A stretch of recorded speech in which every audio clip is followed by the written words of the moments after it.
Hello प्यारे बच्चों, आप सभी का स्वागत है संकल्प भारत के ऑनलाइन लर्निंग प्लेटफॉर्म पे। आज के परिवर्तन के सेशन में हम इकोलॉजी यूनिट के ऑर्गेनिज्म एंड पॉपुलेशन चैप्टर को डिस्कस करेंगे। मुझे उम्मीद है आप सभी की तैयारी बहुत अच्छी चल रही होगी, सेहत भी अच्छी होगी। डर को ज्यादा हावी मत होने देना, अपने आप के डर को ना थोड़ा सा बैलेंस करके रखना और पॉजिटिव डायरेक्शन में रखना।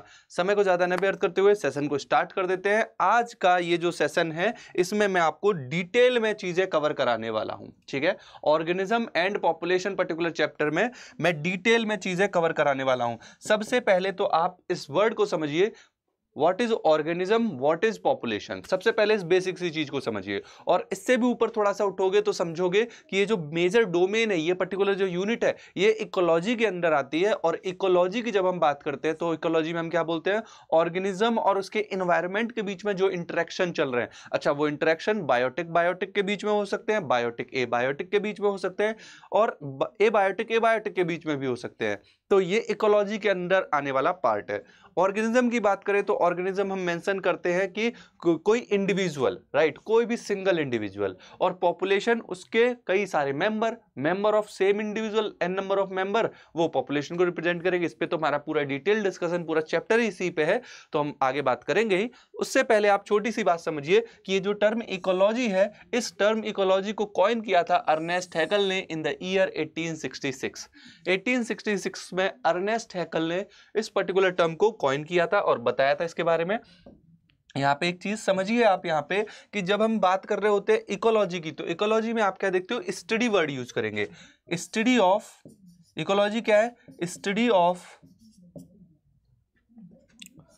Organism and it's environment. Organism और उसके इन्वायरमेंट की स्टडी को ही हम क्या बोल रहे हैं बेटा, इकोलॉजी बोल रहे हैं। यहाँ पे इकोलॉजी, लॉजी वर्ड आ रहा है तो आपको स्टडी वर्ड मेंशन करना पड़ेगा, राइट। तो यहाँ पे आप क्या मेंशन कर रहे हो, study of organism and its environment, या study the interaction among organism and its environment. इस तरीके से भी आप इसको मेंशन कर सकते हैं।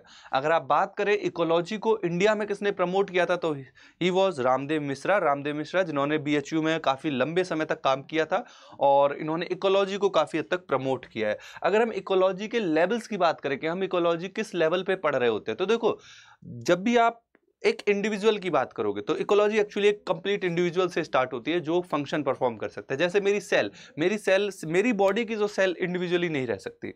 सेल मिलके टिश्यू, टिश्यू मिलके ऑर्गन, ऑर्गन मिलके ऑर्गन सिस्टम मिलके मेरी बॉडी बना रहा है और मेरी बॉडी खाना खा रही है, पानी पी रही है, एंजॉय कर रही है, पार्टी कर रही है ना, मोए मोए हो रहा है, राइट। तो ये सारे इवेंट कौन परफॉर्म कर रहा है, बॉडी। क्या मेरी सेल परफॉर्म कर सकते हैं? नहीं, सेल तो अंदर की साइड में अपना फंक्शन परफॉर्म कर रही हूँ, अगर वो उस फंक्शन की वजह से उन्होंने मेरी बॉडी को क्रिएट किया हुआ है, right.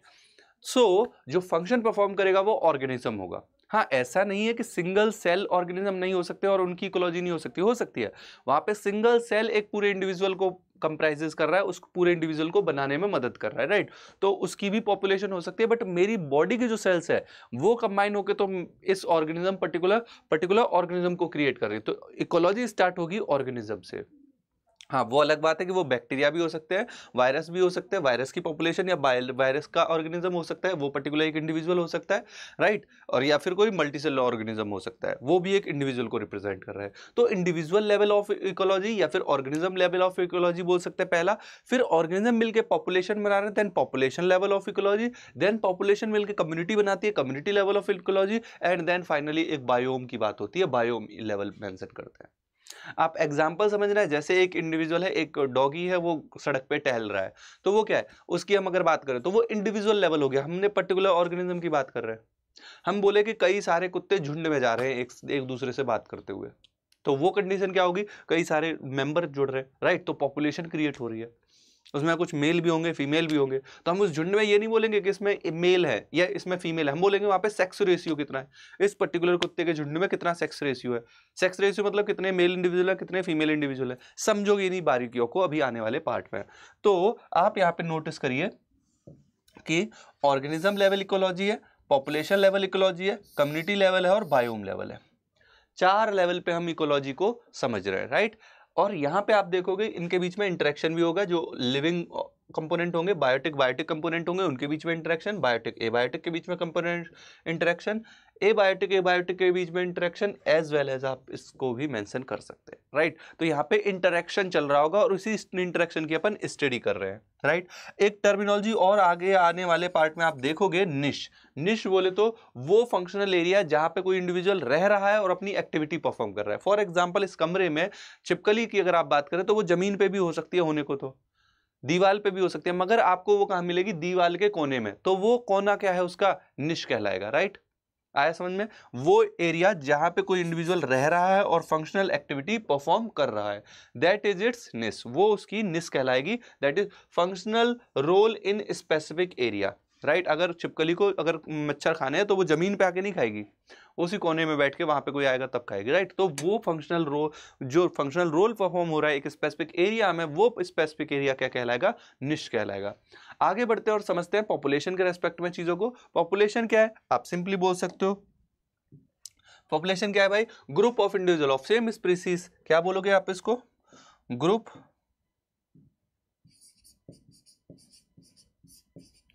Of individual of same species.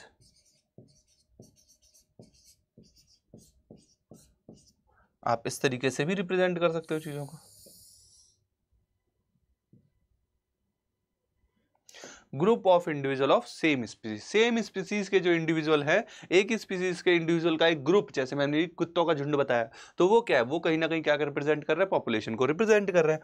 इसी चीज को और बेटर वे में समझिए कि individual of same species in a common geographical area. ऐसा नहीं है आप एक डॉगी इंडिया में, एक डॉगी पाकिस्तान में बात कर रहे हो, नहीं, वो आप क्या बात कर रहे हो कि एक same geographical, common geographical area में होंगे और वो शेयर रिसोर्स भी कर रहे होंगे, उनका रिसोर्स भी शेयर हो रहा होगा और वो इंटरब्रीड भी कर रहे होंगे। वो क्या कर रहे होंगे, इंटरब्रीड भी कर रहे होंगे और नई पॉपुलेशन को भी बनाएंगे। समझ रहे हो? Is it clear? अच्छा, इकोलॉजी में एक चीज और नोटिस करिएगा कि जब हम रिप्रोडक्शन की बात करते हैं तो यहाँ पे चाहे सेक्सुअली रिप्रोड्यूसिंग पॉपुलेशन हो, चाहे एसेक्सुअली रिप्रोडक्शन पॉपुलेशन हो, चाहे वेजिटेटिवली प्रोड्यूसिंग पॉपुलेशन हो, उन सभी को हम क्या देखते हैं, उन सभी को हम इकोलॉजी के टर्म में क्या मेंशन करते हैं, पॉपुलेशन ही मेंशन करते हैं। चाहे वेजिटेटिव प्रोपगेशन ही क्यों ना हो, मगर उससे बनने वाले इंडिविजुअल को अपन पॉपुलेशन बोलेंगे। ऐसा नहीं है कि सेक्सुअल रिप्रोडक्शन जो करके आ रहे हैं वही पॉपुलेशन के मेंबर होंगे, नहीं। यहाँ पे आप देखोगे इकोलॉजी में आप क्या देखोगे, production of both sexual and asexual reproduction consider into population. Population में हम उन सभी को कंसीडर कर लेंगे। क्लियर है? इतना समझ में आया? आगे बढ़िए और समझिए नेक्स्ट कि अब ये जो पॉपुलेशन है इसके कुछ एट्रीब्यूट होते हैं। जब आप पॉपुलेशन को कंपेयर करेंगे ऑर्गेनिज्म से तो अंतर देखेंगे। जैसे ऑर्गेनिज्म की अगर हम बात करें, एक ऑर्गेनिज्म की बात करें तो उसकी बर्थ हो रही है, हम क्या बोलेंगे, एक इंडिविजुअल है जो पैदा हो रहा है, रामू पैदा हो गया, राइट। तो आप इसको क्या बोलोगे कि ये बर्थ हो रही है। मगर पॉपुलेशन में क्या बात होगी, कई सारे रामू पैदा हो रहे हैं, मतलब बर्थ रेट कितने तेजी से पैदा हो रहे हैं, राइट। तो हम वहां पे बर्थ रेट की बात करेंगे। या फिर इंडिविजुअल आप देखोगे डेथ की बात हो रही है, यहाँ पे डेथ रेट की बात होगी। पॉपुलेशन में हम क्या देखेंगे, डेथ रेट। पॉपुलेशन में आप बोलोगे कि एक मेल है एक फीमेल है, सॉरी इंडिविजुअल के रेस्पेक्ट में आप क्या बोलोगे, एक इंडिविजुअल मेल इंडिविजुअल है एक फीमेल इंडिविजुअल है। बट जब आप पॉपुलेशन के रेस्पेक्ट में बात करोगे देन यू विल से कि ये सेक्स रेशियो है, राइट। यहाँ पे सेक्स रेशियो कितना है, दिल्ली का सेक्स रेशियो कितना है, हरियाणा का सेक्स रेशियो क्या है। तो ऑब्वियस सी बात है आप पूरे पॉपुलेशन की बात कर रहे हो, हरियाणा की पॉपुलेशन की बात कर रहे हो, दिल्ली की पॉपुलेशन की बात कर रहे हो, यूपी की पॉपुलेशन की बात कर रहे हो, तो यहाँ पे आप सेक्स रेशियो वर्ड यूज करोगे, राइट। यहाँ पे आप एज डिस्ट्रीब्यूशन देखोगे कि कितना किस कंट्री का एज डिस्ट्रीब्यूशन किस तरीके से है, कितने बूढ़े हैं, कितने जवान हैं और कितने बच्चे हैं, उसको अपन सेक्स ये एज डिस्ट्रीब्यूशन में देखेंगे। और एक एट्रीब्यूट है that is called population density, कि कितनी पॉपुलेशन एक एरिया में मिल रही है, दैट इज पॉपुलेशन डेंसिटी। तो ये आप क्या नोटिस कर रहे हो, these are few population attribute. ये क्या है भाई, पॉपुलेशन के एट्रीब्यूट है कि पॉपुलेशन कुछ प्रॉपर्टीज को शो कर रही है, जैसे birth rate, death rate, sex ratio, age distribution, population density. Now we are going to start with birth rate. हम सबसे पहले अब बर्थ रेट की बात करेंगे और समझेंगे ये बर्थ रेट क्या होती है और हम निकालते कैसे हैं। ध्यान से देखो कि कोई सिंगल इंडिविजुअल, ध्यान से देखना इस चीज को, कि जब हम बात करें कि कोई सिंगल इंडिविजुअल है जिसकी बर्थ हो रही है, बट पॉपुलेशन में आप देखोगे तो हम क्या बोलेंगे, बर्थ रेट हो रहा होगा। और बर्थ रेट क्या है कि नंबर ऑफ इंडिविजुअल, क्या बोल रहा है, नंबर ऑफ इंडिविजुअल या number of birth per capita in a given time, एक दिए हुए समय में कितनी बर्थ हो रही हैं पर कैपिटा, तो आप इसको बर्थ रेट बोलोगे। क्या बोलोगे इसे? Birth rate. तो यही कुछ मेंशन भी गया है, number of birth per capita in a given time, एक पर्टिकुलर टाइम पे एक पर्टिकुलर एरिया में आप कितनी बर्थ या एक पर्टिकुलर टाइम पे कितनी बर्थ दिखा रहे हो। आप इसको ऐसे समझो, एक एग्जांपल के साथ समझोगे ज्यादा बेहतर रहेगा। आप इसको विद एग्जांपल समझो। जैसे मान लो 4 फ्लावर है, जैसे मान लीजिए 4 फ्लावर है, 4 फ्लावर बोलो, या फिर आप ऐसे समझ लो इस चीज को कि मान लो ये वाला एग्जांपल यहाँ पे मैंने मेंशन किया, एग्जांपल के साथ समझते हैं कि मान लो स्टार्टिंग में कितने रोज है, 20 रोज है, 20 गुलाब है, ठीक है, और finally after a period of time वो कितने हो गए, 28 गुलाब हो गए। ठीक है, ध्यान से देखो कि शुरुआत में हमारे पास एक गार्डन था, हमारे पास एक जंगल था, जंगल में गुलाब खिला हुआ था, वाह क्या बात है, राइट, और कितने गुलाब खिले हुए थे, ये जंगल क्योंकि बहुत बड़ा है तो पीछे साइड में भी है, आपको दिख नहीं रहे, राइट। तो आप क्या देखोगे, स्टार्टिंग में कितने हैं, टोटल 20 हैं, स्टार्टिंग में कितने हैं, 20 रोज, बट एक पीरियड के बाद इनकी संख्या कितनी हो गई, after a period of time ये कितने हो गए, 28 रोज।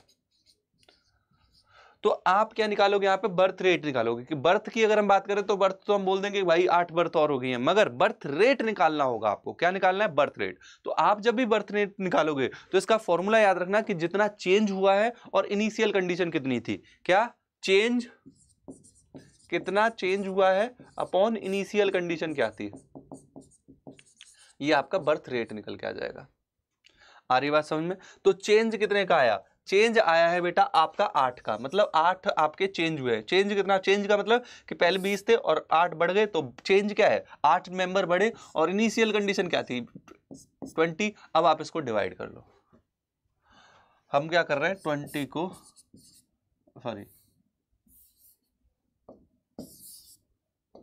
हम क्या कर रहे हैं, 20 से 8 को डिवाइड कर रहे हैं, तो हम 0 पॉइंट लगा लेंगे, एक 0 लगा देंगे, और 20 चौका 80, तो आ जाएगी वैल्यू 0.4। तो आपकी ये क्या है, बर्थ रेट है बेटा, बर्थ रेट। मुझे बताओ समझ में आया, बर्थ रेट कितनी निकल के आई, ये समझ में आया। इसी तरीके से आप फाइंड आउट करोगे।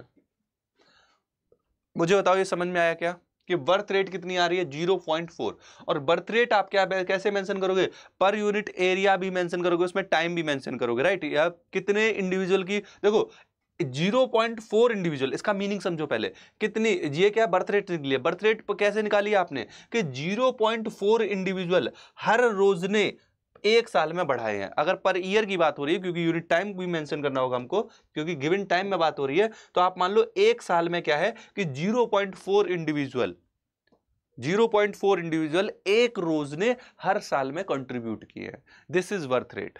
आया समझ में? सिमिलर मैनर में आप यहाँ पे बर्ड के रेस्पेक्ट में बात कर सकते हो कि इनिशियली 100 बर्ड थी, बाद में 20 और बढ़ गई, तो 20 अपॉन 20, सॉरी 20 चेंज कितने का है, 20 का, अपॉन 100 इनिशियल कंडीशन 0.2। आप क्या बोलोगे कि 0.2 जो इंडिविजुअल है वो हर बर्ड ने 6 महीने में इंट्रोड्यूस किया है, क्योंकि अपने विद रेस्पेक्ट टू 6 मंथ बात की थी। आया समझ में? मुझे उम्मीद है ये समझ में आ गया होगा। क्लियर है इतना?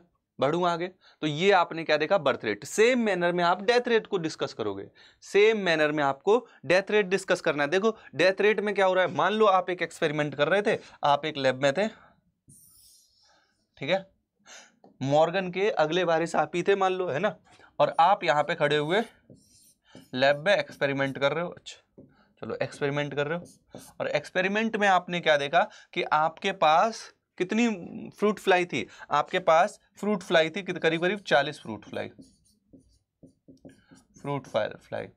राइट। और आपने इतना तगड़ा एक्सपेरिमेंट किया कि चार तो फ्रूट फ्लाई मर गई, 4 डाई, और बची कितनी, 36। समझ रहे हो? तो आप कर रहे थे एक्सपेरिमेंट, और क्या किया आपने, 40 फ्रूट फ्लाई में से 4 को मार दिया। तो आप ऑब्वियस सी बात है, यहाँ पे डेथ की बात करोगे, डेथ रेट की बात करोगे, यहाँ पे पॉपुलेशन है तो आप डेथ रेट की बात करोगे। निकालोगे कैसे, वही सिंपल फॉर्मूला कि चेंज कितने का आया, 4 का चेंज आया, इनिशियल कंडीशन कितनी थी, 40 थी, आप निकाल लो 0.1। 0.1 इंडिविजुअल पर फ्लाई पर वीक क्या है, डेथ रेट है। पर वीक कितना डेथ रेट है, 0.1 का, ये आपने डेथ रेट निकाल लिया। बोलो समझ में आया क्या? इतना क्लियर हुआ? गुड। तो आपने बर्थ रेट की बात की, आपने बेटा डेथ रेट की बात की। आगे देखिए और समझिए सेक्स रेशियो के बारे में। What is sex ratio? जैसा कि अब तक मैं बता ही रहा था कि हम पॉपुलेशन में सेक्स की बात नहीं करते, मेल फीमेल की बात नहीं करते, यहाँ पे हम सेक्स रेशियो की बात करते हैं। तो देखते हैं व्हाट इज सेक्स रेशियो। आप सेक्स रेशियो की जब बात करेंगे तो इंडिविजुअल जो होंगे आइदर मेल होंगे या फीमेल होंगे।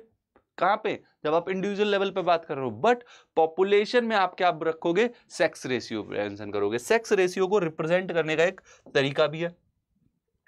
सेक्स रेशियो की जब भी आप बात करते हो तो आप कैसे बोलते हो कि मान लो दिल्ली की अगर मैं बात करूं, मैं जैसे मान लो दिल्ली की बात करूं 2021 में क्या है 932 मेल हैं, सॉरी इतनी फीमेल हैं, इतनी फीमेल हैं पर 1000 मेल। तो बेटा ये चीज तुमको यही दिखा रही है कि मेहनत कर लो, नहीं तो जो बचे हुए 68 लड़के हैं ना उनको लड़की नहीं मिलेगी। देख लो, समझ रहे हो? मेहनत कर लो, डॉक्टर बन जाओ, लड़की भी मिलेगी, पैसा भी मिलेगा, शोहरत भी मिलेगी, सब कुछ मिलेगा। ठीक है, समझ रहे हो? क्योंकि कमी है, देखो लड़कियों की कमी है और ऊपर से लड़कियां पढ़ भी रही हैं। तो तुम्हारी स्थिति समझ रहे हो क्या है? पढ़ी लिखी लड़की वैसे तुमको घास नहीं डालेगी और ऊपर से वो डॉक्टर और बन गई। सोच लो, तुम्हारी हालत मदारी के बंदर से बदतर हो जाएगी। समझ लेना इस चीज को, ठीक है? प्यार व्यार कुछ नहीं होता, एक टाइम पे पैसा काम करता है। चलो आगे देखो, ये आपको समझ में आया, डेथ रेट समझ में आया, सेक्स रेशियो समझ में आया। सेक्स रेशियो का मतलब बस इतना सही है कि कितनी फीमेल है पर 1000 मेल। तो इसी तरीके का हर सिटी का, कंट्री का एक क्या होता है, सेक्स रेशियो होता है। जैसे आपने यहाँ पे 932 सेक्स मेंशन किया है कि 932 फीमेल है पर 1000 मेल, कहाँ पे? दिल्ली में। और ये डाटा कैसे, कब का है? 2021 का डाटा है। ठीक है, so this is about sex ratio. बढ़ते हैं आगे और समझते हैं नेक्स्ट एट्रीब्यूट को, that is age distribution. Age distribution समझते हैं कि एज डिस्ट्रीब्यूशन से क्या मीनिंग निकल रहा है। चलो देखो, एज डिस्ट्रीब्यूशन की अगर हम बात कर रहे हैं तो यहाँ पे मेंशन करेंगे कि जो एवरेज ह्यूमन की एज है, मान लो हम क्या बोल रहे हैं कि भाई 70 है। मान लो एक इंसान आज के समय में कितना जी रहा है? 70 साल, क्योंकि उसको सुट्टा भी मारना है ना, उसको अब इतने पॉल्यूटेड एनवायरनमेंट में भी रहना है, उसको इतना स्ट्रेस भी झेलना है, उल्टी सीधी चीजें भी खानी है, पिज्जा बर्गर चोचोज मोमोज सब कुछ खाना है ना। तो ऑब्वियस सी बात है एज तो कम हो जाएगी। पहले जो इंसान 100 साल जीता था मिनिमम, अब उसकी कितनी रह गई? 70, क्योंकि ऑब्वियस सी बात है इतना एनवायरमेंटल चेंज आ रहा है, राइट? तो मान लो ह्यूमन एज कितनी है भाई? एवरेज ह्यूमन एज कितनी है? 70 है यार। अब उसको आपने डिवाइड कर लिया 3 ग्रुप में कि पहले तो आ गए बच्चे जो रिप्रोडक्शन नहीं कर सकते, तो प्री रिप्रोडक्टिव मेंबर जो 0 साल से लेके मतलब पैदा होने से लेके 14 साल तक की उम्र के हैं। फिर वो वाले जो रिप्रोडक्शन कर सकते हैं, नए बच्चे बना सकते हैं, नए बेबी प्रोड्यूस कर सकते हैं, तो वो आ जाएंगे रिप्रोडक्टिव एज के में। और लास्ट वाले जो रिप्रोडक्शन फिर बाद में एक ओल्ड एज में जाके रिप्रोडक्शन में एक प्रॉब्लम आने लगती है ना, बेबी कंसीव करने में, तो लास्ट में पोस्ट रिप्रोडक्टिव फेज आती है, तो वो 45 प्लस के बाद। तो जब भी आप इसको मैनेज करोगे या जब भी आप इसको चार्ट फॉर्मेट में रिप्रेजेंट करोगे तो आप कुछ इस तरीके से रिप्रेजेंट करोगे कि इधर एक वाई एक्सिस पे आपने एज का डिस्ट्रीब्यूशन रखा। एज डिस्ट्रीब्यूशन मतलब आपने यहाँ से पे 0 से 14 साल वाले रखे, फिर आपने 14 साल से 45 साल वाले रखे, फिर आपने 45 प्लस रख दिए, राइट? इस तरीके से आपने कंडीशन करी है। तो इसी को आप क्या बोल रहे हो? एज डिस्ट्रीब्यूशन बोल रहे हो। ये आपने क्या किया हुआ है? एज डिस्ट्रीब्यूशन कर दिया है, राइट? ये आपने क्या किया? एज डिस्ट्रीब्यूशन कर दिया। और आप दूसरी तरफ क्या बोल रहे हो एज डिस्ट्रीब्यूशन के बाद? कि इधर साइड में नंबर ऑफ इंडिविजुअल है, राइट? इसमें देखो नंबर ऑफ इंडिविजुअल किसके सबसे ज्यादा है? प्री रिप्रोडक्टिव के सबसे ज्यादा है। इस ग्राफ के अकॉर्डिंग आप क्या देखोगे कि प्री रिप्रोडक्टिव के जो इंडिविजुअल है वो सबसे ज्यादा है, राइट? फिर उससे कम किसके? रिप्रोडक्टिव के। उससे कम किसके? पोस्ट रिप्रोडक्टिव के। तो ये बस दर्शाने का तरीका है। तो इस ग्राफ को देखते हुए आप पॉपुलेशन को 3 टाइप में डिवाइड कर सकते हो कि जब हम प्लॉट ग्राफ करेंगे या प्लॉट बनाएंगे एज डिस्ट्रीब्यूशन का, तो आपको 3 टाइप की पॉपुलेशन मिल जाएंगी। कौन कौन सी पॉपुलेशन? एक पॉपुलेशन का ग्राफ आएगा एक्सपेंडिंग टाइप का, एक आएगा स्टेबलाइजिंग टाइप का, एक आएगा डिक्लाइनिंग टाइप का। तो 3 टाइप के आपको प्लॉट मिल जाएंगे और वो तीनों प्लॉट यहाँ पे मेंशन है। देखो पहली कंडीशन में क्या है? Pre reproductive, reproductive and post reproductive. इस पर्टिकुलर कंडीशन में आप क्या देख रहे हो बेटा? इस पर्टिकुलर कंडीशन में आप देखोगे कि जब भी ये ग्राफ किसी का मिलेगा, किसी भी कंट्री का ऐसा ग्राफ मिलेगा, तो ये दिखा रहा है कि वहां पे एक्सपेंडिंग कंडीशन है, वहां पे कोई हेल्थ वेल्थ केयर नहीं है, कोई हेल्थ फैमिली प्लानिंग नहीं है। जैसे अफ्रीका वगैरह में चले जाओ, मन चाहे जितने बच्चे पैदा करते रहो, फिर बाद में वो क्या खाएंगे क्या पिएंगे कोई मतलब नहीं है ज्यादा, है ना? तो ये कंडीशन क्या है? एक्सपेंडिंग कंडीशन है। ऐसा ग्राफ आपको पिरामिड शेप ग्राफ दिखता है। ये जो ग्राफ दिखेगा तो इसका देखो शेप कैसा है, पिरामिड शेप का है। और यहाँ पे ऑब्वियस सी बात है, जब बच्चे बहुत ज्यादा है फिर रिप्रोडक्शन वो ज्यादा करेंगे, फिर और मेंबर बढ़ेंगे, तो ऑब्वियस सी बात है पॉपुलेशन साइज यहाँ पे क्या होगा, इंक्रीज होगा। इस पर्टिकुलर केस में क्या होगा, पॉपुलेशन का साइज इंक्रीज होगा। और ये दर्शाता है कि यहाँ पे ये पुअर डेवलप्ड कंट्री है, ये पुअरली या फिर लेस डेवलप्ड कंट्री की बात है। और यहाँ पे फैमिली प्लानिंग के नाम पे कुछ नहीं है, फैमिली प्लानिंग के नाम पे कुछ भी प्रोवाइड नहीं करते, है ना। ओके, नेक्स्ट चलते हैं स्टेबलाइजिंग की तरफ। स्टेबलाइजिंग में आप देखो कि यहाँ पे रिप्रोडक्टिव और प्री रिप्रोडक्टिव वाले मेंबर एक जैसे हैं, राइट, एक जैसे मेंबर हैं, जिस वजह से यहाँ पे कंडीशन स्टेबलाइजिंग है। ऐसा कंडीशन आपको ये घंटी की जैसी कंडीशन मिल रही है, ये देखो इस तरीके से, ये मंदिर की यहाँ पे घंटी लटकी हुई है ना, ये कुछ और ही बन गया, इस तरीके से घंटी लटकी हुई है। तो ये क्या है, बेल शेप कर्व है। ये कैसा कहलाता है, बेल शेप कर्व। यहाँ पे रिप्रोडक्टिव और प्री रिप्रोडक्टिव वाले जो मेंबर है वो सेम होंगे। और ये कहानी आपको डेवलपिंग कंट्री में मिलेगी। पहली कंडीशन आपको पुअरली डेवलप्ड में, ये कंडीशन आपको डेवलपिंग कंट्री जैसे इंडिया में कंडीशन कुछ ऐसी ही मिलेगी। यहाँ पे शेप और साइज बहुत ज्यादा चेंज नहीं होता, मगर आप ओवरऑल देखो ना, इंडिया भी उधरी की तरफ है। पहले 125 करोड़ बोलते थे, अब 140 करोड़ बोलते हैं। देख रहे हैं धीरे धीरे एक्चुअल में तो 150 करोड़ होगी, राइट। नेक्स्ट एंड लास्ट की बात करते हैं, थर्ड वन, इसको हम डिक्लाइनिंग कंडीशन मेंशन करेंगे। ये इसको हम अर्न शेप कर्व भी बोलते हैं। अर्न शेप क्यों बोल रहे हैं बेटा, ये मटके के जैसा है, अर्न है ना, अर्न मतलब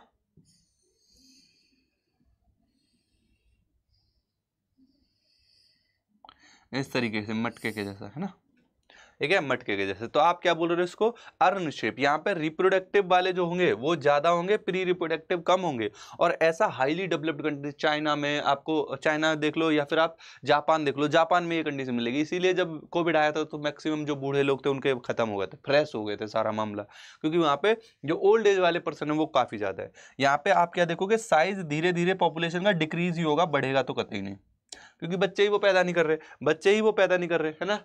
उनको पता ही नहीं है, कभी कभी धोखे से बच्चे पैदा हो जाते हैं, समझ रहे हो, वो वाली कंडीशन है यहाँ पे। अगर हो भी गए तो धोखे से हो गए, राइट। फिर वो अपने पापा को ढूंढते हैं, फिर फिंगर प्रिंटिंग करवाते हैं, समझ रहे हो बात, ये वाली कंडीशन है यहाँ पे। तो ये आप क्या बोल रहे हो, एज डिस्ट्रीब्यूशन की बात हो गई। और एज डिस्ट्रीब्यूशन के बेसिस पे आपने 3 टाइप की पॉपुलेशन को बताया, एक्सपेंडिंग, स्टेबलाइजिंग और लास्टली डिक्लाइनिंग। तो ये होगी एज डिस्ट्रीब्यूशन की बात। आगे बढ़ते हैं और बात करेंगे पॉपुलेशन डेंसिटी की।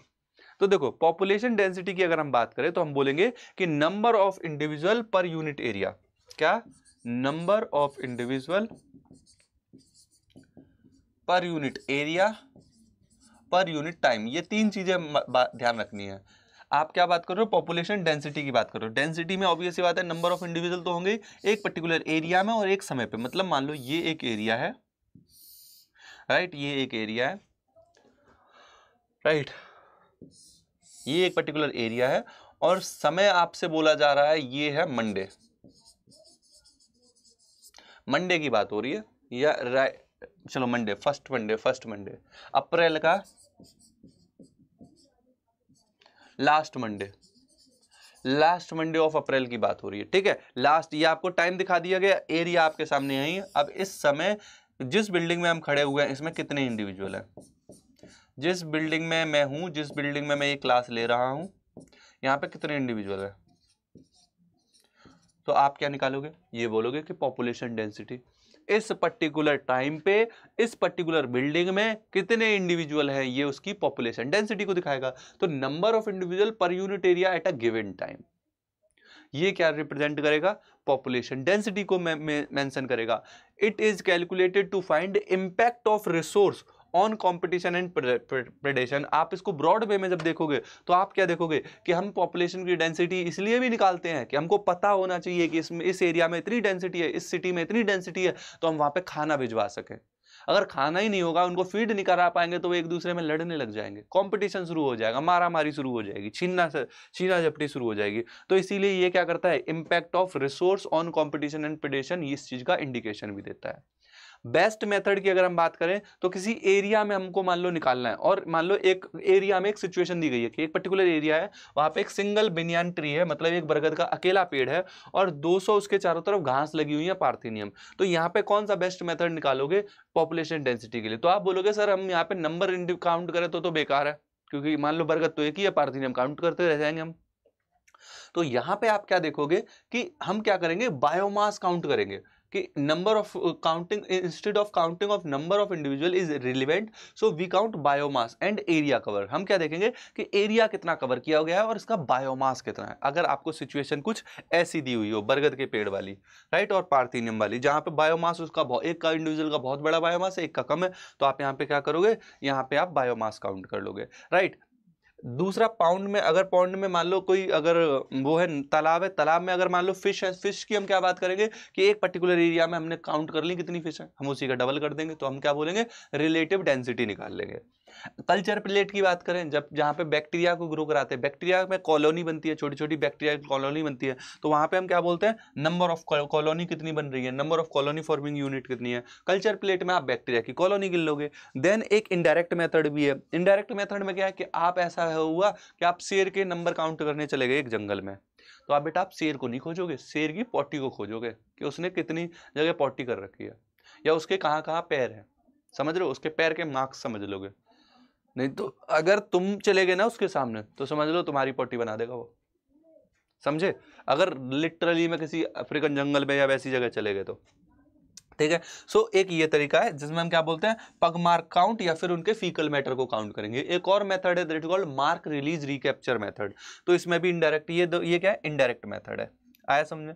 सो ये हमने बात की पॉपुलेशन डेंसिटी की, कि हम कैसे पॉपुलेशन डेंसिटी निकालते हैं और पॉपुलेशन डेंसिटी निकालने का क्या परिणाम होता है और निकालते भी क्यों है, ठीक है। Is it clear. आगे बढ़ते हैं, पॉपुलेशन डेंसिटी की बात हो गई, अब चलिए नेक्स्ट आगे की बात करते हैं। अब हम आगे डिस्कशन करेंगे पॉपुलेशन ग्रोथ। तो देखो यहां तक हमने अभी पॉपुलेशन के एट्रीब्यूट की बात की है। हमने क्या बात की, बर्थ रेट क्या होता है, डेथ रेट क्या होता है, सेक्स रेशियो क्या होता है, पॉपुलेशन का डिस्ट्रीब्यूशन क्या है और पॉपुलेशन की डेंसिटी क्या है। ये सारे के सारे क्या थे, पॉपुलेशन के एट्रीब्यूट थे। अब हम बात करेंगे पॉपुलेशन ग्रोथ की, कि पॉपुलेशन ग्रोथ क्या है और पॉपुलेशन ग्रोथ होती कैसे है। तो बेटा सबसे पहले पॉपुलेशन ग्रोथ को नाम से ही समझ में आ रहा है कि एक पर्टिकुलर एरिया में एक पर्टिकुलर टाइम पे कितने नंबर ऑफ इंडिविजुअल बढ़ जाएंगे, वो पॉपुलेशन ग्रोथ है। जैसे आप इसी चीज को ऐसे समझ लो कि ये मान लो ये नंबर ऑफ इंडिविजुअल इस पर्टिकुलर एरिया में एट पर्टिकुलर टाइम टी, आप कितने पर्टिकुलर इंडिविजुअल को एंटर करा रहे हो, बर्थ करा रहे हो, या फिर कितने पर्टिकुलर बाहर से घुसते आ रहे हैं, बाहर से आ गए हैं, तो ये क्या होगा, बर्थ इसकी इस पर्टिकुलर एरिया में पॉपुलेशन इंक्रीज हुई होगी। अगर मान लो बर्थ बहुत ज़्यादा है और वहाँ पे आने के नंबर ऑफ इंडिविजुअल बहुत ज़्यादा आ रहे हैं, तो आप क्या बोलोगे, इस पर्टिकुलर एरिया में पॉपुलेशन बढ़ रही होगी। अगर यहाँ से लोग बाहर भाग बहुत रहे, मान लो कोई गांव है, राइट, कोई मेघालय का गांव है, तो वहां से ऑब्वियस सी बात है लोग बाहर निकल के भाग रहे होंगे दूसरी सिटीज में, राइट, और हो सकता है वहां पे डेथ भी ज्यादा हो रही है, तो यहाँ पे पॉपुलेशन और कम होती जाएगी। तो पॉपुलेशन की ग्रोथ हो रही है, वो डिक्लाइन हो रही है, आप इस तरीके से निकाल सकते हो।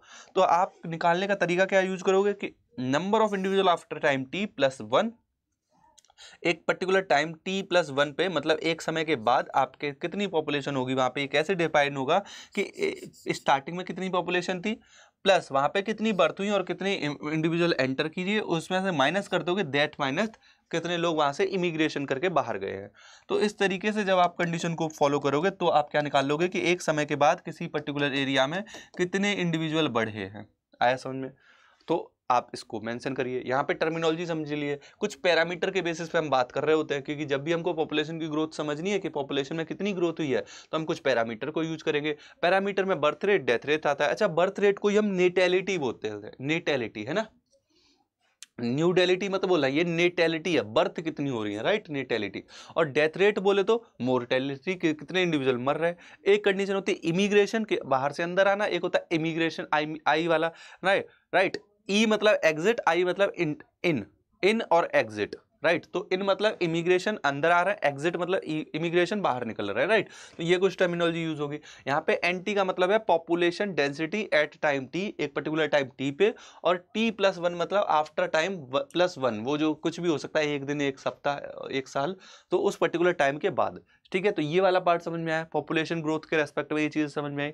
यहाँ पे मैंने यही मेंशन किया कि किसी भी पर्टिकुलर एरिया की ग्रोथ बढ़ रही है तो किस मैनर में बढ़ रही है। आगे देखो कि फैक्टर कौन कौन से हैं जो अफेक्ट करते हैं इस ग्रोथ को। ऑब्वियस सी बात है, वहाँ का रिसोर्स, कितना खाना अवेलेबल है, वहाँ पे नौकरी अवेलेबल है कि नहीं की, है ना। वहाँ पे फिर प्रेडेशन प्रेशर, पता पड़े तुमको निगलते जा रहे, खा खा के कोई नहीं मिल रहा तो तुम्ही को खा गया, तो यहाँ प्रेडेशन प्रेशर कितना है, प्लस कॉम्पिटिशन कितना है, मान लो मैं कमजोर रह गया, एक मेरा बड़ा भाई है वो थोड़ा सा ताकतवर है, पता पड़े वो सारी चीजें एंजॉय कर रहा है, मैं काम कर रहा हूँ घर के, तो ये क्या है, ऑब्वियस सी बात है, ये प्रेशर भी है एक।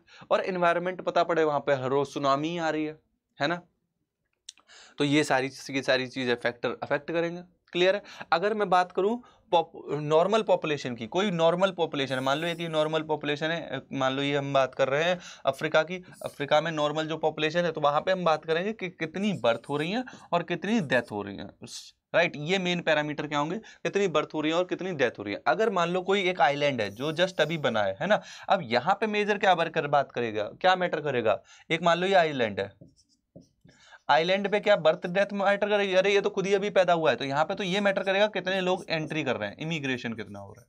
यहाँ पे क्या मैटर करेगा, बर्थ रेट और डेथ रेट मैटर करेगा, नहीं, यहाँ पे मैटर करेगा इमिग्रेशन, कितने लोग इंडिविजुअल अंदर आ रहे हैं, जितने आएंगे उतनी ही ज्यादा यहाँ पे पॉपुलेशन बढ़ती जाएगी, राइट। तो आइलैंड में या कोई न्यूली कॉलोनाइज जो पॉपुलेशन होगी या न्यूली कॉलोनाइज एरिया जो होगा, वहां पे आप क्या देखोगे, इमिग्रेशन जो है वो ज्यादा मैटर करेगा। क्लियर है।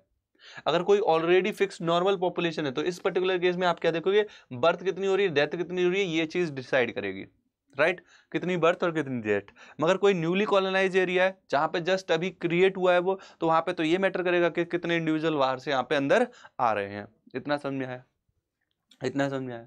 अब आगे देखो, नेक्स्ट हम बात करते हैं ग्रोथ मॉडल की। तो देखो ये ग्रोथ, पॉपुलेशन की ग्रोथ कुछ मॉडल्स पे काम करती है, या कोई भी पॉपुलेशन अगर ग्रो कर रही है तो कुछ ना किसी मॉडल की तरह काम कर रही होगी, मॉडल की तरह ग्रो कर रही होगी। तो दो मॉडल है, एक पहला है एक्सपोनेंशियल ग्रोथ मॉडल और दूसरा है logistic growth model. Logistic growth model जो है, नाम से समझ में आ रहा है लॉजिस्टिक, लॉजिकल से रिलेट कर लो इसको, तो ये लॉजिकल है, एक्चुअल में लॉजिकल वाली बात चलेगी, एक्सपोनेंशियल आपको कहीं कहीं देखने को मिलेगा, ठीक है, तो आप रिलेट कर लेना इसको। तो सबसे पहले मैं बात करता हूं एक्सपोनेंशियल ग्रोथ मॉडल की।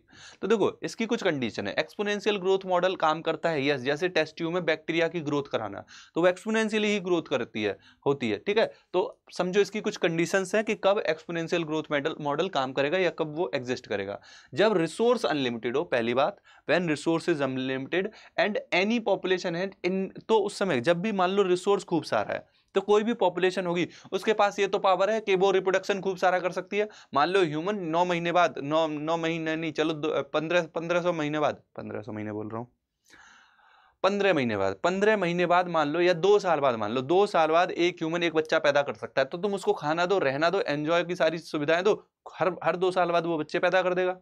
तो कोई भी पॉपुलेशन हो उसके पास इनेट कैपेसिटी होती है टू इंक्रीज एक्सपोनेंशियली, वो खूब सारे बच्चे बना सकता है, राइट। जैसे इवन एलिफेंट को अगर तुम सारी नॉर्मल कंडीशन दे दो तो एलिफेंट भी एक्सपोनेंशियली ग्रो कर सकता है, right. Similar proportion given by Darwin, ऐसा ही प्रोपोर्शन कि अगर रिसोर्स अनलिमिटेड होंगे पॉपुलेशन साइज खूब बढ़ेगा, यही प्रोपोर्शन, ऐसा ही कुछ बात कही थी किसने, डार्विन ने। तो इसी के बारे में मैं नेक्स्ट पेज पे समझाता हूं कि कैसा आपका यहाँ पे ग्राफ मिलेगा। तो देखो एन का मतलब समझो यहाँ पे पॉपुलेशन डेंसिटी है, जहां पे एन लिखा हो पॉपुलेशन डेंसिटी, टी मतलब टाइम, आर यहाँ पे बहुत इंपॉर्टेंट फैक्टर है, that is called intrinsic rate of increase या intrinsic rate of natural increase, जिसको हम बायोटिक पोटेंशियल भी बोलते हैं। क्या बोलते हैं, बायोटिक पोटेंशियल। आर का मतलब क्या है कि कितनी बर्थ हो रही है और कितनी डेथ हो रही है। कितनी बर्थ, मान लो 100 बर्थ हुई और 50 डेथ हुई, तो आर की वैल्यू क्या आ गई, यहाँ पे 50 आ गई। ये क्या है, आर की वैल्यू 50, समझ रहे हो बात को। तो आर क्या है, इंट्रिंसिक रेट, टोटल हर साल कितने बढ़ रहे हैं, वहां पे 50 बढ़ रहे हैं। तो आर क्या है, इंट्रिंसिक रेट ऑफ इंक्रीज है कि हर साल इतने इंडिविजुअल बढ़ जाते हैं, सही है। आगे देखो और इस पूरे ग्राफ को समझो कि कैसे एक्सपोनेंशियल इंक्रीज होता है और इसमें हो क्या रहा है। देखो यहाँ पे एक फॉर्मूला काम करेगा। पहली बात तो जब भी एक्सपोनेंशियल ग्रोथ की बात करोगे तो यहाँ पे dn मतलब population density after time t, right, change in population after time t। तो आप कैसे बात करोगे कि आर क्या है, मतलब बायोटिक पोटेंशियल क्या है, आर इंटू एन, एन बोले तो पॉपुलेशन डेंसिटी, जितनी पॉपुलेशन डेंसिटी है उसमें कितने इंडिविजुअल और इंक्रीज होते जा रहे हैं, मतलब कितनी बर्थ माइनस डेथ माइनस कर लो तो ये आर की वैल्यू आ जाएगी। मतलब मान लो डेथ 50 हुई, बर्थ 100 हुई, तो 100 इंटू जो एग्जिस्टिंग पॉपुलेशन है एन आप निकाल लो, तो ये क्या निकल आएगा, dn/dt। ये बात कब होगी, मगर जब वो पॉपुलेशन खूब सारी अनलिमिटेड रिप्रोड्यूस करे, जहां पर रिसोर्स की कोई दिक्कत ना हो, उस समय ये कंडीशन फॉलो होगी। इतना याद रखना, उस समय ये कंडीशन फॉलो होगी। तो उस समय आप क्या देखोगे, जो कर्व आपको देखने को मिलेगा, जो आपका इंक्रीज जो हो रहा होगा, वो आप क्या देखोगे, एक्सपोनेंशियल इंक्रीज हो रहा होगा। ऐसे इंक्रीज हो रहा होगा एक्सपोनेंशियल। यहाँ पे आपको जे शेप कर्व मिलेगा। कैसा कर्व मिल रहा है? J shape curve.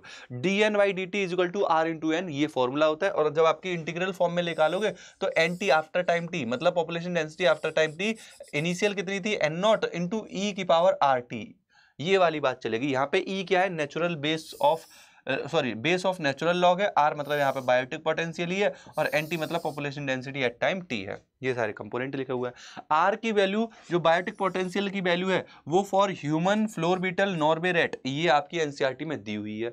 ह्यूमन के रेस्पेक्ट पे 0.0205 है, फ्लोर बीटल की 0.12 है, काफी ज्यादा है। नॉर्वे रैट की 0.105 है, सॉरी 0.015 है, राइट। यहीं पे एक्सपोनेंशियल ग्रोथ के रेस्पेक्ट में एक स्टोरी और दी हुई है आपके एनसीईआरटी में कि एक राजा था और एक वजीर था। वो जब चेस खेल रहे थे तो राजा खेलते खेलते बाद में बोलता है कि कुछ भी मांग लेना मेरे से एंड में, जब अगर तुम जीत जाओगे, तो वो सही में जीत ही जाता है। जीतने पे वो क्या कहता है कि तुम क्या मांगोगे? वो कहता है कुछ मत दो, रहने दो रहने दो। राजा कहता है मैं राजा हूँ यार, तू जो मांगेगा दे दूंगा। तो वजीर कहता है भाई ये जो आपका चेस बना हुआ है, इसमें हर खाने में एक एक एक बढ़ा के दाना रख दो। जब भी याद रखना कि जब भी एक्सपोनेंशियल ग्रोथ की बात हो रही होगी तो कंडीशन कुछ ऐसी होगी, 1 से 2, 2 से 4, 4 से 8, 8 से 16 और 16 से 32, 32 से डबल 64, इस तरीके से ग्रोथ होगी। इस तरीके से मेंबर बढ़ रहे होंगे तो आप क्या देखोगे? एक्सपोनेंशियल कंडीशन होगी। और इसमें स्टार्टिंग में तो पता नहीं चलता, मगर जब बाहर जाके आगे जाके जब 40 से 80, 80 से 100 या फिर 1 लाख से 2 लाख, 2 लाख से 5 लाख बढ़ते हैं तो आपको बहुत तेजी से ग्रोथ दिख रही होती है, राइट। तो इसी तरीके से आप क्या बोलते हो? जे शेप कर्व आपको देखने को मिलेगा। सो ये क्या है? एक्सपोनेंशियल ग्रोथ की बात हुई। अब हम आते हैं लॉजिकल बात पे, क्योंकि एक्सपोनेंशियल ग्रोथ मॉडल हर जगह काम नहीं करता। लॉजिकली कौन सा बात काम करता है? लॉजिस्टिक ग्रोथ मॉडल काम करता है। इसको वर्लॉस्ट पर लॉजिस्टिक ग्रोथ मॉडल भी बोलते हैं। यहाँ पे आपको ये बात पता है कि रिसोर्स अनलिमिटेड नहीं होते, रिसोर्स आर लिमिटेड, क्योंकि फूड और स्पेस आपको पता है कितना अनलिमिटेड है। दिल्ली में एक घर खरीद के दिखा दो, समझ में आ जाएगा, है ना। तो स्पेस आपको पता है ना कितना महंगा है, तो ये इतना लिमिटेड अनलिमिटेड तो है नहीं। इसीलिए आप क्या देखते हो कि जो गवर्नमेंट है वो क्या करती है? रिसोर्स लिमिटेड होने की वजह से फैमिली प्लानिंग करती है। वो कहती है बेटा तुम एक ही बच्चा पैदा करना, क्योंकि तुम्हारा घर एक ही बच्चा सपोर्ट कर सकता है, इतना बड़ा घर नहीं है ना। इसीलिए वो क्या करता है? पॉपुलेशन कंट्रोल के कई सारे तरीके बनाते हैं, जिससे क्या हो? कंपटीशन ना हो। मान लो तुमने 10 बच्चे पैदा कर दिए और जगह रहने के लिए सिर्फ 2 की है, तो ऑब्वियस सी बात है 8 तो लड़ेंगे ना। और जीतेगा कौन? जो सबसे ज्यादा बलशाली होगा या जिसके पास सबसे ज्यादा दिमाग होगा, काट के गटर में बहा देगा बाकी भाई बहनों को, यही होगा, है ना। तो कंपटीशन, ये वाली दिक्कत ना है, इसीलिए तो कंपटीशन कम रहे, इसीलिए आप क्या देखते हो कि फैमिली प्लानिंग की जाती है, गवर्नमेंट फैमिली प्लानिंग करती है। तो ऑब्वियस सी बात है कि तुम्हारे घर में बच्चे कितने रखने की जगह है? 2 बच्चे रखने की जगह है, तो आप उसको क्या बोलोगे? Carrying capacity. आप कैरिंग कैपेसिटी से ऊपर जाओगे तबाही मचेगी घर में, ठीक है। तो आप क्या देखोगे कि कैरिंग कैपेसिटी क्या है? Maximum population size which is supported by any habitat through the resources. मतलब आप उसको खाना खिला के और उसको घर में रह के कितने लोगों को सपोर्ट कर सकते हो? तो भाई 2 को कर सकते हो, तो आपका वो क्या है? कैरिंग कैपेसिटी, आपकी औकात। इसको ऐसे भी बोल सकते हो कि आपकी औकात कितनी है? 2 बच्चे रखने की है ना। तो वो आपकी क्या है? कैरिंग कैपेसिटी है, ठीक है। सो ऐसे इस इन 2 शब्द को भी समझो कि अगर स्मॉल फॉरेस्ट है तो स्मॉल फॉरेस्ट है तो उसकी कैरिंग कैपेसिटी कम होगी। अगर कोई स्मॉल साइज का ऑर्गेनिज्म है, साइज छोटा है, तो उसकी कैरिंग कैपेसिटी उस एनवायरनमेंट में ज्यादा होगी, क्योंकि छोटे हैं तो खूब सारे हो सकते हैं, तो कैरिंग कैपेसिटी ज्यादा। अगर स्मॉल फॉरेस्ट स्मॉल है तो कैरिंग कैपेसिटी कम, क्योंकि उसमें कम ही इंडिविजुअल आ सकते हैं, राइट। पॉपुलेशन डेंसिटी कभी भी कैरिंग कैपेसिटी को क्रॉस नहीं करती, इस बात को याद रखना जब भी हम लॉजिस्टिक ग्रोथ मॉडल की बात करेंगे। केवल और केवल कब? लॉजिस्टिक में, लॉजिस्टिक ग्रोथ मॉडल में। कब की बात हो रही है? लॉजिस्टिक ग्रोथ मॉडल की बात हो रही है। यहाँ पे देखो कंडीशन क्या होगी, यहाँ पे इस तरीके का कर्व बनेगा और इसको हम एस शेप कर्व बोलते हैं। क्यों बोल रहे हैं ऐसा? कि देखो स्टार्टिंग में क्या होगा, स्टार्टिंग में यहाँ पे आप क्या नोटिस करेंगे कि जो कंडीशन होगी इस पर्टिकुलर टाइम पे, यहाँ पे आप क्या देखोगे? देखो यहाँ पे मेंशन किया हुआ है, ये मान लो एक पॉइंट ए है, ये क्या है? मान लो एक पॉइंट ए है, ये मान लीजिए ये पॉइंट ए है। इस पर्टिकुलर ए पॉइंट पे आप क्या देखोगे? कैरिंग कैपेसिटी क्या है? बहुत ज्यादा है, क्योंकि यहाँ पे पॉपुलेशन ही कम है। देखो पॉपुलेशन डेंसिटी एन की वैल्यू इस वाई एक्सेस पे मान लो क्या है? N. Population density, population density देखो खूब सारी है। अभी तो मेंबर बस इतने से हैं, थोड़े से मेंबर है, पूरा एरिया खुला पड़ा है। एरिया खुला पड़ा है मतलब कैरिंग कैपेसिटी खूब सारी है इसकी, तो कैरिंग कैपेसिटी के की वैल्यू खूब ज्यादा है यहाँ पे, राइट। यहाँ पे जो फॉर्मूला लगता है वो क्या लगता है? D N by D T into R into N, उसके बाद K minus N upon K. Carrying capacity minus n मतलब population density upon k carrying capacity, right, ये और लगाते हैं। मगर ए पॉइंट पे आप क्या देखो k कैरिंग कैपेसिटी खूब सारी है, n की वैल्यू बिल्कुल कम है, तो n नेग्लिजिबल है, तो k बाई k आ जाएगी, k कैंसिल हो जाएगा, तो dn by dt is equal to r into n। मतलब स्टार्टिंग में जो ग्रोथ होगी ना वो एकदम जे शेप वाली होगी, मगर एक पॉइंट पे आने पे, बी वाले पॉइंट पे आने पे, जब वो कैरिंग कैपेसिटी के बराबर आ जाएगा उस समय आप क्या देखोगे, बी पॉइंट पे आने पे यहाँ पे कैरिंग कैपेसिटी k की वैल्यू n के बराबर हो जाएगी, k is equal to n। जब जितनी डेंसिटी है उतनी कैरिंग कैपेसिटी, अब वो कैरिंग कैपेसिटी के बराबर आ गया तो k minus n, n zero है तो ये वैल्यू पूरी पूरी कट जाएगी, तो आप क्या देखोगे ये पूरी पूरी वैल्यू क्या आ जाएगी, zero, dn by dt is equal to zero. तो यहाँ पे अब पॉपुलेशन डेंसिटी नहीं बढ़ेगी, क्योंकि पॉपुलेशन डेंसिटी क्यों नहीं बढ़ रही, क्योंकि वो कैरिंग कैपेसिटी तक पहुंच चुकी है। अब उसकी क्षमता ही घर में रखने की बच्चे 2 है और तुमने पहले एक भी बच्चा नहीं था, तुरंत एक बच्चा पैदा किया, तुरंत एक और बच्चा पैदा किया, अब नहीं कर सकते इससे ऊपर, है ना। तो वो कंडीशन जिस पे कैरिंग कैपेसिटी के बराबर आ जाए ये बात, है ना, n की वैल्यू, या फिर स्टैटिक वाली कंडीशन आ जाए, n की वैल्यू जब कांस्टेंट हो जाए, हम इसी कंडीशन को क्या बोलते हैं, एसिम्प्टोट भी बोलते हैं। इतना समझ में आया। और इस कर्व को क्या बोलते हैं, एस शेप कर्व और लॉजिस्टिक ग्रोथ कर्व बोलते हैं। इतना समझ में आ गया क्या। इसको हम और क्या बोल रहे हैं, लॉजिस्टिक ग्रोथ कर्व भी बोल रहे हैं। आगे बढ़िए और नेक्स्ट समझिए लाइफ हिस्ट्री वेरिएशन के बारे में। देखो लाइफ हिस्ट्री वेरिएशन आपके एनसीईआरटी में एक छोटा सा पार्ट दिया है, थोड़ा सा समझने की कोशिश करना है यहाँ पे कि जो पॉपुलेशन होती है वो इवॉल्व होती है मैक्सिमम साइज तक through their reproduction fitness and Darwin fitness. मतलब वो अपनी जो फिजिकल फिटनेस है उसको बढ़ाने की कोशिश करती है, अपनी रिप्रोडक्टिव फिटनेस को बढ़ाने की कोशिश करती है, ज़्यादा से ज़्यादा बच्चे पैदा करने की कोशिश करती है, जिससे कि अगर कुछ मर भी गए तो उसकी सर्वाइवलशिप बनी रहे, राइट, उसकी एग्जिस्टेंस धरती पे बनी रहे, इसलिए वो अपने आप को और इवॉल्व करती रहती है in term of reproductive fitness, in term of physical fitness, दोनों टर्म में, right. Organism evolve toward most efficient reproduction strategy. वो मोस्ट एफिशिएंट रिप्रोडक्टिव एक्टिविटी की तरफ बढ़ते हैं, स्ट्रेटजी की तरफ बढ़ते हैं, जिससे ज्यादा से ज्यादा बेबी उनके प्रमोट हो सके, राइट। सम ऑर्गेनिज्म ब्रीड, कुछ ऑर्गेनिज्म क्या होते हैं इसी मेथड से, क्योंकि वो मैक्सिमम एफिशिएंसी के साथ रिप्रोडक्शन कर सके, तो इसलिए कुछ ऑर्गेनिज्म क्या होते हैं वो एक ही बार ब्रीड करते हैं। For example Pacific salmon fish और बैम्बू और पैसिफिक सैल्मन फिश की बात करें तो वो क्या करते हैं, बस ब्रीड ही एक बार करते हैं, राइट। कुछ होते हैं जो खूब सारे मैनी टाइम करते हैं, जैसे बर्ड एंड मैमल, खूब सारा बार बार रिप्रोडक्शन करते हैं। कुछ large number small size organism को प्रमोट करते हैं कि नंबर बहुत ज्यादा होंगे मगर वो होंगे साइज में छोटे, ऑस्टर और प्लेजिक फिश को याद रखना है यहाँ पे। और कुछ होते हैं स्मॉल नंबर में होंगे मगर लार्ज साइज होगा, इसमें आपके आएंगे एलिफेंट, मैमल्स और बर्ड। इसमें भी एलिफेंट भी तो मैमल ही है, एलिफेंट लिख दिया इसीलिए, elephant and bird. So evolve in relation to constant impose of biotic and abiotic factor. और ये इवोल्यूशन भी क्यों हो रहा है, क्योंकि उस पर कॉन्टिन्यूसली बायोटिक इफेक्ट पड़ रहा है, एबायोटिक इफेक्ट पड़ रहा है, इसीलिए वो अपनी लाइफ हिस्ट्री को मेंटेन करने के लिए, धरती पे अपने अस्तित्व को बनाए रखने के लिए वो क्या करते हैं, अपने आप को इवॉल्व करते रहते हैं कि बेटर वे में वो रिप्रोडक्शन कर पाए और अपनी जो प्रोजेनी है उनको और सर्वाइव करवा सके। तो यही आपका लाइफ हिस्ट्री वेरिएशन में। इसके बाद मोस्ट इंपॉर्टेंट एंड जो इंटरेस्टिंग पार्ट है वो स्टार्ट होता है, that is population interaction. Population interaction की अगर हम बात करें तो यहाँ पे आप बोलेंगे कि number of species live in isolation. यहाँ पे आप क्या मेंशन करोगे कि कोई भी जो स्पीसीज है वो अकेली तो नहीं रहती, no species live in isolation. कोई भी स्पीसीज ऐसा नहीं है कि देवदास बन गए तो तुम हमेशा पहाड़ों पर ही बैठे रहोगे। ऐसा मत बोलने दे लगना कि सर मैंने एक मुनि देखे थे वो पहाड़ों पर ही हमेशा थे। बेटा वो भी पैदा हुए होंगे ना तब पहाड़ों पर गए, तो कभी भी वो अकेले तो नहीं थे। ऐसा नहीं कि हमेशा जिंदगी भर वो अकेले ही थे, राइट। वो वाली बात मत करने लगना कि अकेले आए थे अकेले जाएंगे, वो अलग चीज होगी।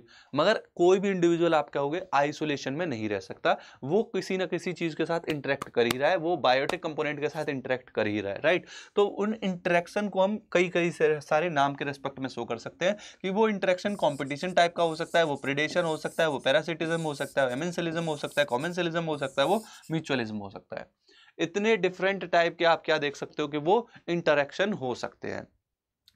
हमेशा याद रखना कंपटीशन जब भी होगा तो दोनों को नुकसान होगा, दोनों क्या होंगे, नेगेटिव जाएंगे। प्रेडेशन जब भी होगा तो प्रेडेटर को तो मजा आएगा, खा लिया, प्रे क्या हो जाएगा, लॉस्ट में जाएगा। पैरासिटिज्म में भी पैरासाइट तो मजे ले रहा है, होस्ट क्या कर रहा है, दिक्कत में आ रहा है। ये तीन तो इजीली याद हो जाते हैं। इनको तीन को याद करने का तरीका बताता हूं। देखो सबसे पहले एमेंसिलिज्म देखो। एमेंसिलिज्म में क्या देखोगे कि ए जब लिख रहे होते तो हम क्या लिखते हैं, माइनस लिखते हैं। क्या लिखते हैं, माइनस। तो एमेंसिलिज्म में आप क्या देखोगे, एक को नुकसान होगा और दूसरे को कोई फर्क नहीं पड़ रहा। कॉमेंसलिज्म में आप क्या देखोगे, कॉमेंसलिज्म में आप एक चीज नोटिस करना कि एक को तो क्या हो रहा है, मजा आ रहा है, जैसे एक को यहाँ पे नुकसान हो रहा था, यहाँ पे कॉमेंसलिज्म में एक पॉजिटिव होगा और दूसरे को कोई फर्क नहीं पड़ रहा। म्यूचुअलिज्म जब बात होगी, म्यूचुअलिज्म में दोनों को मजा आएगा। देखो -0 +0 ++, म्यूचुअलिज्म में तो होता ही है, दोनों को फायदा हो रहा है ना। एमेंसलिज्म कॉमेंसलिज्म में कंफ्यूजन होता है, तो ऐसे याद रख लो, A माइनस और 0 प्लस और 0, कॉमेंसलिज्म +0, बस आया समझ में? इतना क्लियर हुआ? मैं इसमें से बस इसी को रख रहा हूँ क्योंकि एमेंसलिज्म याद हो गया तो कॉमेंसलिज्म उसका अपोजिट है +0, और म्यूचुअलिज्म में तो दोनों ++ हैं। आया समझे? रिलेट कहाँ से किया है? ये ए में जो इस तरीके का माइनस लगाते हैं ना, इसकी वजह से। इसी को थोड़ा सा डिटेल में जरा समझ लेते हैं। तो सबसे पहले मैं प्रेडेशन की बात करता हूं। देखो, प्रेडेशन वो तरीका है जिस वजह से इकोसिस्टम में फ्लो ऑफ एनर्जी होती है। आप देखो ना, इस तरीके से समझ के देखो कि अगर कोई हेर्बीवोर है तो वो प्लांट को खा रहा है, प्रेडेटर प्रेडेशन ही तो कर रहा है। उस हेर्बीवोर को फिर फॉक्स खा ले रही है, उस फॉक्स को फिर बड़ा बड़ा वाला जानवर खा ले रहा है, तो ये क्या हो रहा है? फ्लो ऑफ एनर्जी हो रहा है।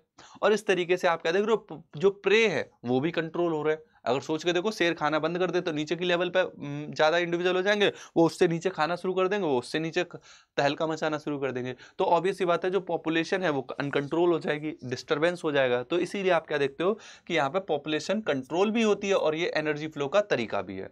जैसे आप एक एग्जाम्पल के साथ समझो कि ऑस्ट्रेलिया में कैक्टस को इंट्रोड्यूस किया गया था और कैक्टस को वहां पे एनवायरनमेंट मिल गया बहुत मजेदार, तो उसने जो स्प्रेड अपना किया, इतना इतना ज्यादा स्प्रेड किया ना अपने आप को कि हाहाकार मचा दिया, उसने हेवोक मचा दिया।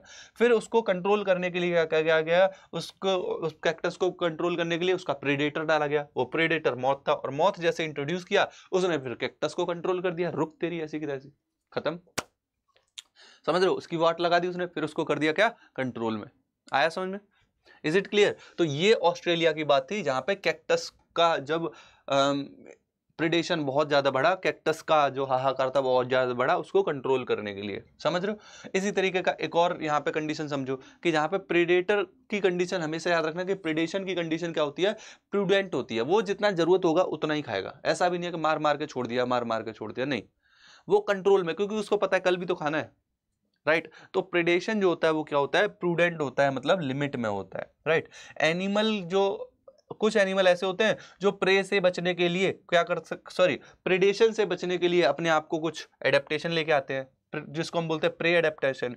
जैसे कमाउफ्लेज, कि अपने ऊपर धारियां बना ली तो जंगल में दिखेंगे नहीं, है ना। जैसे जेब्रा, मिमिक्री, कुछ मिमिक्री करने लग जाते हैं, चिल्लाने लग जाते हैं। उस मान लो कोई भयानक जानवर है, उसकी तरह वो चिल्लाने लग जाएंगे, तो वहां पे जो नियर बाई उसका जो प्रेडेटर होगा उसको लगेगा यहाँ पे तो और कोई खतरनाक आदमी है, तो ये एक तरीके से मिमिक्री हो गई, राइट। और कुछ होता है पॉइजन इन प्रे, कुछ क्या करते हैं कि अपने अंदर कुछ पॉइजन क्रिएट कर लेते हैं, फिर जिस वजह से जो उसका प्रेडेटर है वो डर जाता है उस वजह से, कह रहे यार ये तो नुकसान दे सकता है ना। तो ये भी है कंडीशन। सेम मैनर में प्लांट भी बचने के लिए कुछ तरीके अपनाते हैं, जैसे थ्रोन, अपने ऊपर कांटे लगा लिए, खा के दिखाओ तुम, मगर उसमें भी एक से एक अड़ियल लोग होते हैं। जैसे आप ऊंट को देखना, कांटे चाहे कितने भी हो तब भी खा जाएगा, ऊंट खा जाता है कांटे वाटे, कुछ नहीं देखता वो, राइट। कुछ बायोकेमिकल रिलीज करते हैं, जैसे कैलोट्रोपिस की बात करो तो वो येलो कलर का दूध दूध जैसा वो रिलीज करता है, वो होता है जहरीला, इसीलिए लोग उसको खाना पसंद नहीं करते। सिमिलर मैनर में निकोटीन, कैफीन, ओपियम, क्वाइनाइन, ये क्या है भाई? ये वो कंपोनेंट है जो प्लांट अपने अंदर डेवलप करते हैं, जिस वजह से उस पर्टिकुलर प्लांट को कोई खाना पसंद नहीं करता। तो ये क्या है? बचने के तरीके ही है, प्रेडेशन से बचने के तरीके, राइट। दूसरी एक कंडीशन है एमेंसलिज्म। एमेंसलिज्म बताया था, एक को नुकसान, एक को कुछ नहीं हो रहा है, एक को कोई फर्क नहीं पड़ रहा है। इसका एग्जांपल देखो, एक फंगस है जिसका नाम है पेनिसिलियम। पेनिसिलियम क्या करती है? पेनिसिलिन रिलीज करती है केमिकल, और उस केमिकल से बेचारा स्टेफाइलोकोकस की वॉट लग जाती है, राइट। तो उसको लॉस हो रहा है। पेनिसिलियम अपना मजे में रिलीज कर रही है, मगर नुकसान किसको हो रहा है? स्टेफाइलोकोकस को। आगे बढ़िए और लास्ट कंडीशंस को कुछ समझिए, जैसे कंपटीशन। कंपटीशन में आप क्या देखोगे? दोनों को नुकसान हो रहा है। यहाँ पे क्या देखोगे? आर वैल्यू डिक्रीज होगी दोनों की। ये कंपटीशन इंटर भी हो सकता है, इंटर मतलब बिटवीन, और इंट्रा भी हो सकता है, मतलब सेम स्पीसीज में होगा। किसके लिए? फूड और शेल्टर के लिए। बिटवीन किसके लिए होगा? जैसे साउथ अमेरिकन लेक में जो फ्लेमिंगो है, नॉर्मली क्या बोलते हैं कि कंपटीशन इंटर टाइप का नहीं होता, मगर देखो ये बेस्ट एग्जांपल है कि साउथ अमेरिका लेक में एक जो फ्लेमिंगो है वो और जो स्मॉल फिश है, दोनों के दोनों क्या करते हैं? जू प्लैंकटन को खाते हैं। तो जू प्लैंकटन के लिए दोनों के दोनों लड़ रहे हैं। कौन? फ्लेमिंगो लड़ रहा है और स्मॉल फिश लड़ रही है। तो ये क्या हो गया? इंटर का एग्जाम्पल हो गया। इंट्रा में तो बहुत सारे एग्जाम्पल है, फूड एंड शेल्टर, कुछ लोग तो लड़की के लिए लड़ते हैं, है ना, तो वो भी एक तरीके से बात हो गई। कि एक ही चीज के लिए लड़ रहे हैं, एक ही स्पीसीज के मेंबर, राइट। नेक्स्ट देखो पैरासिटिज्म। पैरासिटिज्म में क्या देखोगे कि पैरासाइट होगा जो होस्ट के ऊपर रह रहा होगा, किस चीज के लिए, फूड के लिए, शेल्टर के लिए, खाना मिल रहा है, रहना मिल रहा है। तो यहाँ पे आप क्या देखोगे, ये पैरासाइट एक्टो हो सकते हैं बॉडी के सरफेस पे या इंडो हो सकते हैं बॉडी के अंदर, जैसे टेपवर्म बॉडी के अंदर है। एक्टो में जैसे लाइस, जैसे आपके लाइस और टिक्स मतलब जुए वगैरह की मेंशन करते हो, या कुछ जानवरों की सरफेस पे कुछ छोटे छोटे वो कीड़े होते हैं, वो भी इसी में आते हैं। सेम मैनर में कोप पॉन्ड में फिश, जैसे कोप पॉन्ड्स जो होते हैं ना, वहां पे आपको कुछ फिशेस देखने को मिल जाएंगी। नेक्स्ट आप बात करो कॉमेंसलिज्म। कॉमेंसलिज्म में एक को फायदा होगा, एक को कोई फर्क नहीं पड़ेगा। जैसे कैटल एरगेट एक बर्ड है, और बर्ड्स क्या करती है, कैटल्स के ऊपर बैठ के खा रही होती है, तो बर्ड्स को क्या मिल रहा है, फायदा मिल रहा है, वो खा रही है, मगर उन कैटल को कोई फर्क नहीं पड़ रहा है, ठीक है मैं रहने दो, कोई दिक्कत नहीं है। सिमिलर मैनर में वेल और बार्निकल, वेल जो होती है उनको कोई फर्क नहीं पड़ रहा, मगर बार्निकल उसके ऊपर आराम से रह सकती है। सी एनिमल और क्लाउनफिश में भी ऐसा ही कुछ रिलेशन देखने को मिलेगा। लास्ट कंडीशन में आप देखोगे म्यूचुअलिज्म। म्यूचुअलिज्म में दोनों को फायदा होगा। नेचर में अगर आपको भी अगर कोई इंटरेक्शन करना है तो म्यूचुअलिज्म करना बेटा, दोनों को फायदा होगा सबसे बेस्ट। कंपटीशन में मत लगने लग जाना, कंपटीशन ये वाला कंपटीशन नहीं, नेचुरल लाइफ में कंपटीशन में दोनों को नुकसान होता है, राइट। प्लांट और पॉलिनेटर, जैसे प्लांट का भाई पॉलिनेशन हो जा रहा है, पॉलिनेटर को खाने के लिए मजा मिल रहा है। एल्गी फंगस मिलकर माइकोराइजा बना रहे हैं, वो भी एक क्या है, सिम्बायोटिक एसोसिएशन, दोनों को फायदा है। फंगस और root of higher plant mycorrhiza, ये भी एक म्यूचुअलिज्म का एग्जांपल है, यहाँ पे दोनों को फायदा हो रहा है। तो ये था कंप्लीट चैप्टर, ठीक है। मैं एक बार और इसको रिवाइज करा देता हूँ क्या क्या हमने कवर किया आज के चैप्टर में। हमने स्टार्ट किया था ऑर्गेनिज्म एंड पॉपुलेशन चैप्टर को फ्रॉम द वेरी फर्स्ट, जहां पे हमने समझा कि पॉपुलेशन क्या है, ऑर्गेनिज्म क्या है, दोनों के रेस्पेक्ट में बातें की। फिर हमने देखा कि लेवल ऑफ इकोलॉजी क्या है, फिर हमने देखा कि 4 लेवल है यहाँ पे। फिर उसके बाद हमने डिस्कशन किया पॉपुलेशन के एट्रीब्यूट का, जिसमें हमने birth rate, death rate, sex ratio, population का डिस्ट्रीब्यूशन या एज डिस्ट्रीब्यूशन की बात की, और फाइनली हमने यहाँ पे पॉपुलेशन डेंसिटी की बात की। इसके बाद एट्रीब्यूट के बाद हमने स्टार्ट किया पॉपुलेशन की ग्रोथ के बारे में। पॉपुलेशन ग्रोथ पे हमने कुछ डिस्कशन किया। फिर ग्रोथ मॉडल आ गए। ग्रोथ मॉडल में आपने लॉजिस्टिक ग्रोथ मॉडल और एक्सपोनेंशियल ग्रोथ मॉडल को डिस्कशन किया। देन हमने डिस्कशन किया इसके बाद ग्रोथ मॉडल के बाद अगला था लाइफ हिस्ट्री वेरिएशन। यहाँ पे हमने देखा लाइफ हिस्ट्री वेरिएशन के बारे में। देन पॉपुलेशन इंटरेक्शन, और ये interaction competition, predation, parasitism, amensalism, commensalism और म्यूचुअलिज्म थे, जिनको हमने इन डिटेल भी कवर किया। तो यहाँ पे हमारा ये आज का जो सेशन है बच्चों वो खत्म होता है। आज के सेशन पे यही समाप्ति लेते हैं, और अगले सेशन में, अगला जो सेशन आएगा उसमें रेस्ट ऑफ द थिंग्स को आगे कंटिन्यू करेंगे। बच्चों अपनी पढ़ाई पूरी जी जान लगा के करते रहना, क्योंकि एग्जाम अब बहुत नज़दीक है। अगर आपको कोई भी सपोर्ट चाहिए, कोई भी हेल्प चाहिए, आप मेरे साथ कनेक्ट कर सकते हैं, आप संकल्प भारत के साथ कनेक्ट कर सकते हैं। We will definitely help you to enhance your study. मिलते हैं अगले सेशन में। Bye bye, take care, thank you so much.